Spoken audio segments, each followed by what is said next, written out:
Hey everyone, Nigel and Luke here, and welcome to Crime Zone.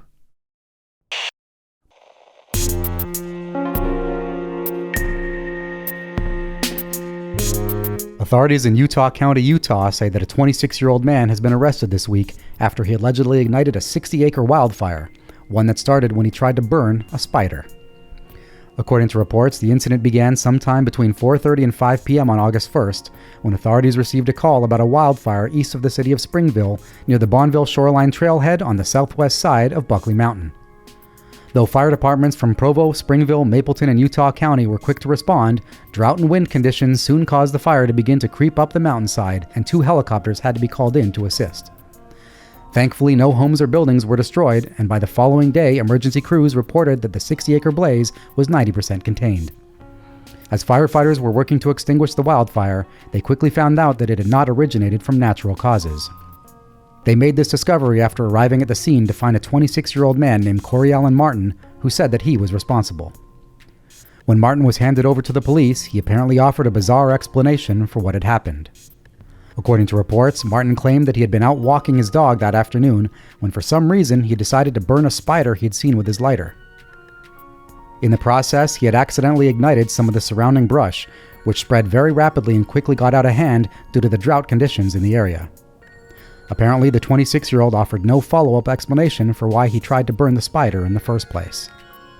Understandably, Martin was arrested after making this confession, at which time his belongings were searched. Police say that a jar of marijuana and other drug paraphernalia were found, though they do not believe he was under the influence of any substances at the time of his arrest. While Martin was initially booked for reckless burning and possession of marijuana, reports say that he has since been released from jail. At the current time, it appears that local authorities are still deciding whether to pursue charges against him.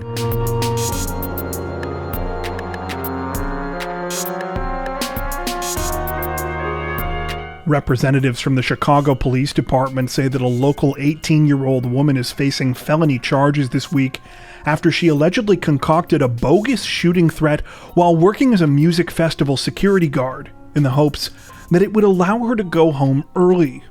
According to reports, the situation began just before 3 p.m. on July 29th, when a staff member in charge of supervising security personnel at Chicago's Lollapalooza Music Festival received a disturbing anonymous text message. The message read, quote, "Mass shooting at 4 p.m. Location, Lollapalooza. We have 150 targets." Understandably, the chilling threat prompted an immediate response from the security supervisor, who passed the information on and quickly got both the Chicago police and FBI involved. A short time later, at around 4:15 p.m., things seemed to take another dark turn, when during a briefing of the music festival security personnel about the threatening message, the supervisor was informed by one of the members of the team that they might have additional information. The security guard, 18-year-old Janya Williams, reportedly told the supervisor that her sister had seen a similar threat targeting the festival on Facebook. The supervisor asked Williams to send a screenshot of the post, which she eventually did. It was from an account with the name Ben Scott, and the message stated, quote, "Massive shooting at Lollapalooza Grant Park, 6 p.m.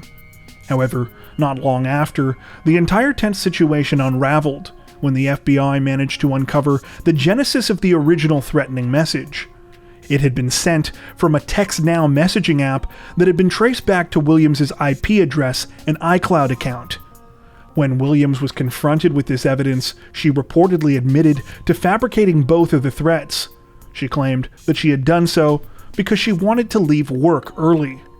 Williams was arrested on a felony charge of making a false terror claim and is currently being held on a $50,000 bond.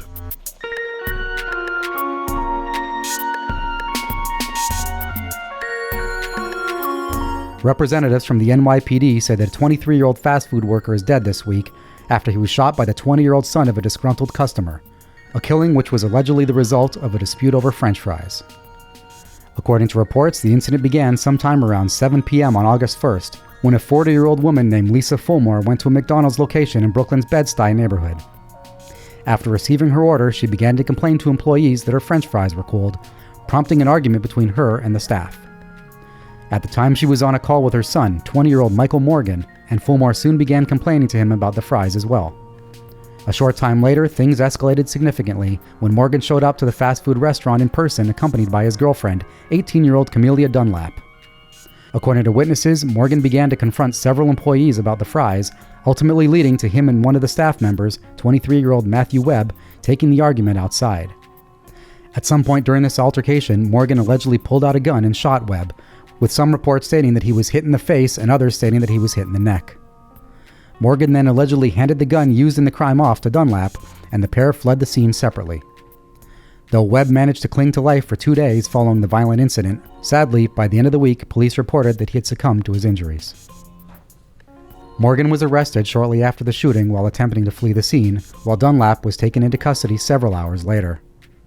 While Morgan was initially charged with attempted murder and possession of a weapon, it's believed that these charges will soon be upgraded as a result of Webb's death.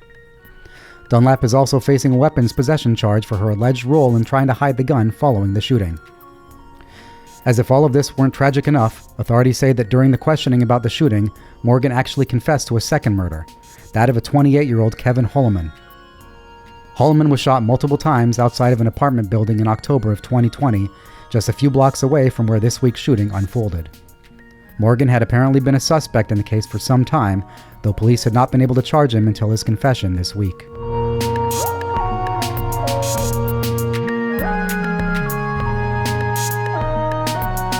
Representatives from the Indiana State Police Laboratory say that they have officially identified the remains of a missing teenager this week, nearly 6 years after she was last seen alive. According to reports, 18-year-old Karina McClurkin was last seen on October 11, 2016, at a residence in the city of Kokomo. 2 days later, she was reported missing by family members, prompting an immediate investigation.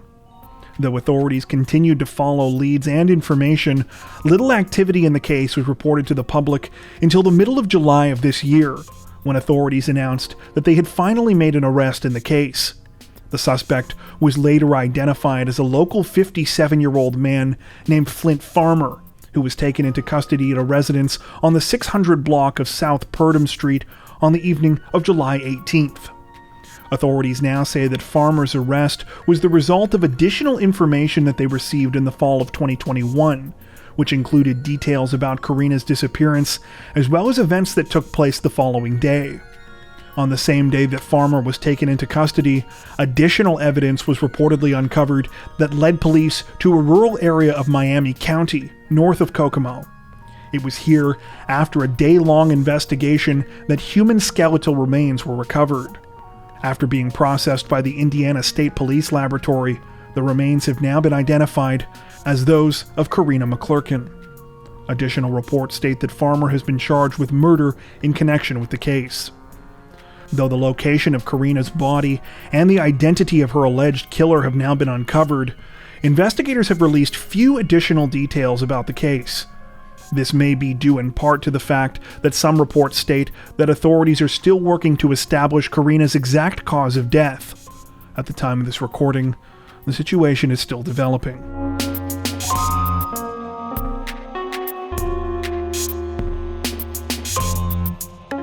Authorities in Montgomery County, Ohio say that a 39-year-old man is in police custody this week after he allegedly shot and killed 4 people before fleeing the state and being captured nearly 650 miles away. According to reports, the incident began sometime around noon on August 5th when police in Butler Township, north of Dayton, received calls about multiple shootings in the community. It turned out that 4 of the victims had been shot in 2 separate homes, and sadly, all of them had succumbed to their injuries. The victims were later identified as an elderly married couple, 82-year-old Clyde and 78-year-old Eva Knox, as well as a mother and daughter, 41-year-old Sarah and 15-year-old Kayla Anderson. Though it's unclear how police were able to identify the alleged shooter, reports were soon released naming him as 39-year-old Stephen Marlowe. Marlowe was reported to be armed and dangerous, and it was revealed that he had likely fled Ohio and could be heading to multiple states including Illinois, Indiana, Kentucky, and Kansas. The following day, the search was narrowed, as undisclosed evidence led investigators to believe Marlowe might specifically be in the city of Lawrence, Kansas. At around 9 p.m. that evening, Marlowe's vehicle was indeed spotted in Lawrence, and local police were able to make an arrest when he pulled into a parking lot. While no motive behind the tragic shootings have officially been announced, multiple reports we came across mentioned that mental illness could have played a role. In particular, it's alleged that Marlowe may have been suffering from delusions that his mind was being controlled by some sort of imagined entity. As evidence, sources point to a TikTok video allegedly made by Marlowe following the shootings, in which he apparently claimed that he was being victimized by attackers using ventriloquism to control his thoughts. However, these statements about Marlowe's mental health have yet to be confirmed. At the time of this recording, the 39-year-old remains in custody and is awaiting extradition to Ohio, where he is expected to face murder charges.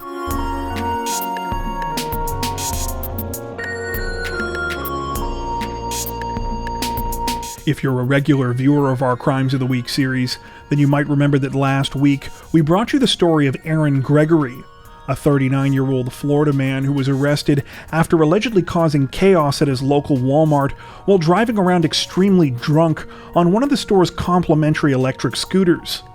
Well, it seems that Gregory was only the tip of the iceberg, as this week we stumbled across a similar story in the exact same county. Representatives from the Florida Highway Patrol say that a 58-year-old woman has been arrested and is facing charges this week after she was allegedly witnessed driving extremely drunk in a golf cart down one of the state's busiest highways. According to reports, the situation began sometime on the evening of July 30th when the driver of a semi-truck noticed something strange while traveling northbound along Interstate 95 in Brevard County. To both her surprise and alarm, when she got closer, she realized that it was a woman driving a golf cart in the highway's center lane. Not only that, but the driver of the golf cart appeared to be passing out. Concerned for the woman's safety, the truck driver was apparently able to guide the golf cart out of traffic and off to the shoulder of the road. She then hopped out of her truck and ran over to the other woman, later identified as 58-year-old Diane Hawk. After taking one look at Hawk, the truck driver was able to conclude that she was likely drunk and took her keys while calling the police. Though Hawk tried to escape and get back onto the interstate, troopers were able to arrive before she could flee the scene. When questioned by officers from the Florida Highway Patrol, Hawk allegedly immediately became argumentative, insisting that she hadn't done anything wrong. She claimed that it was legal to drive a golf cart on Interstate 95 because, quote, she saw it on the news. Though it was obvious to police that Hawk was drunk due to the odor of alcohol on her and the amount that she was slurring her words, a search of her bag reportedly also revealed an open bottle of Jack Daniels. The 58-year-old was arrested at the scene and booked into the local county jail on charges of disorderly intoxication and resisting officers without violence.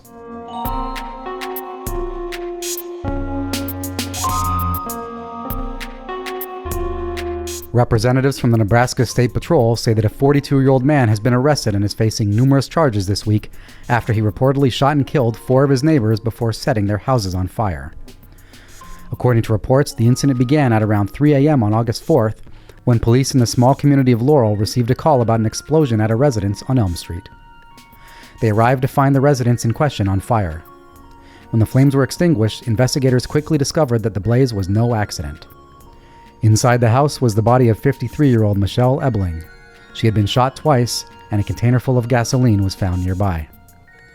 At the same time that authorities were just beginning their investigation into Michelle's murder, police received an eerily similar call about a fire at a residence just a few blocks away. This time, 3 people were found dead inside. Husband and wife, 86-year-old Jean and 85-year-old Janet Twifford, along with their 55-year-old daughter, Dana. Fortunately for investigators, the suspect had left behind plenty of evidence at both crime scenes. At Michelle's house, police found receipts for various items, including the gas that had been used as an accelerant. At the Twifford residence, authorities found a handgun believed to have been used to shoot all of the victims. Both the receipts and the gun were traced back to 42-year-old Jason Jones, a local man who lived near Michelle Ebling. After being identified as a suspect, Jones was taken into custody the next day in an operation that involved the SWAT team. Jones was found to be suffering from severe burns at the time of his arrest and was subsequently airlifted to a hospital in Lincoln, where he is said to be in serious condition. At the time of this recording, no motive has been established for why Jones was so viciously targeting his neighbors. The 42-year-old is now facing numerous charges, including 4 counts of first-degree murder, 2 counts of first-degree arson, and 4 counts of use of a firearm to commit a felony.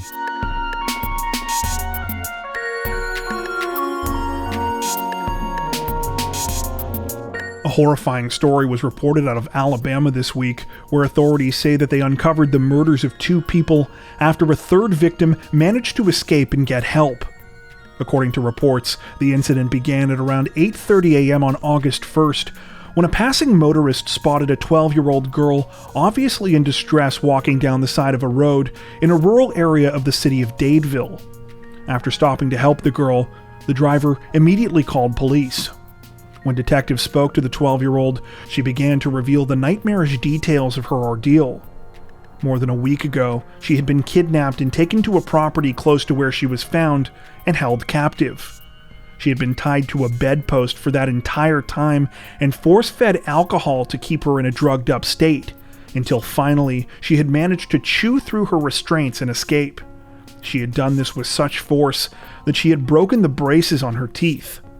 When the 12-year-old led police to the mobile home where she had been held, the situation only got more chilling when investigators discovered the dismembered remains of 2 bodies inside. Tragically, these were soon revealed to be the girl's mother and brother. The mother has since been identified as 29-year-old Sandra Vasquez Ceja, while the brother has been identified only as a male child under the age of 14 with the initials AOGV. The residence where the remains were discovered belonged to Ceja's boyfriend, 37-year-old Jose Pascal Reyes.